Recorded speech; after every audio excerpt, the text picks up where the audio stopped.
My son Jackson designed the rest of my wooden board, and I absolutely adore it.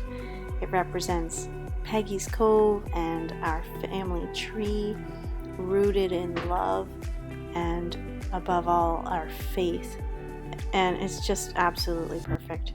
I love it so much. He did a really great job drawing it.